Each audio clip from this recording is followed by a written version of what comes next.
Mirror neurons एक ऐसे विशेष प्रकार के न्यूरॉन्स होते हैं जब हम किसी क्रिया को करने के समय सक्रिय होते हैं, साथ ही जब कोई और उसी क्रिया को करता है। इनका मुख्य काम सामाजिक व्यवहार, इमिटेशन और भावनाओं की परख को समझ में महत्वपूर्ण भूमिका निभाना होता है। मिरर न्यूरॉन्स की स्टडी इस बात में मदद करती है कि हम दूसरों की भावनाओं और उनके द्वारा किए गए कार्यों का अनुभव कैसे करते हैं, जिससे सामाजिक तौर तरीके सीखने और सहयोग लेने में सहायता मिलती है। आइए जानते हैं कि कैसे हम अपने मिरर न्यूरॉन्स को लॉ ऑफ अट्रैक्शन में परिवर्तित कर सकते हैं। सामान्य तौर पर मिरर न्यूरॉन्स और लॉ ऑफ अट्रैक्शन के बीच के संबंध को समझना थोड़ा जटिल है, लेकिन कुछ बिंदुओं पर ध्यान देने से ऐसा आसानी से किया जा सकता है।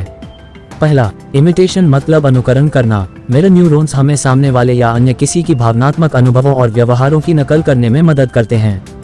जब हम सकारात्मक लोगों के साथ समय बिताते हैं या उनके विचारों और कार्यों को अपनाते हैं, तो हम उनकी सकारात्मक ऊर्जा को अपने भीतर स्वतः ही विकसित कर लेंगे।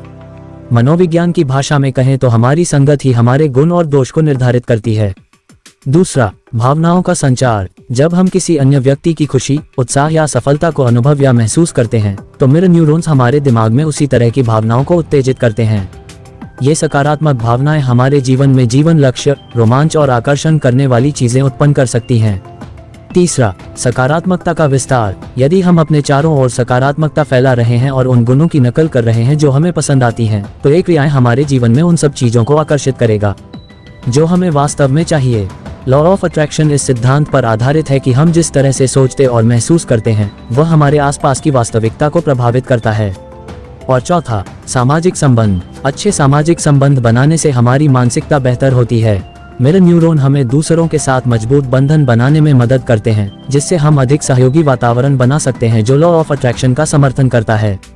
इस प्रकार मिरर न्यूरॉन्स का सही उपयोग करके और अपनी सोच एवं भावनाओं पर ध्यान केंद्रित करके हम अपने जीवन में लॉ ऑफ अट्रैक्शन के सिद्धांत को आसानी से साकार कर सकते हैं। इस वीडियो में इतना ही। भविष्य में हम पुनर्जन्म, कर्म सिद्धांत और सनातन पर विस्तार से चर्चा करेंगे। वीडियो पसंद आया हो तो लाइक करें। आप अपने विचार कमेंट बॉक्स में बता सकते हैं। ऐसी ही और जानकारी पाने के लिए हमारे चैनल को सब्सक्राइब करना न भूलें। इसके अलावा यदि आप अपने पुनर्जन्म के विषय में जानना चाहते हैं तो कृपया डिस्क्रिप्शन बॉक्स में दिए गए व्हाट्सएप नंबर पर संपर्क जरूर करें। धन्यवाद। जय हिंद, जय भारत।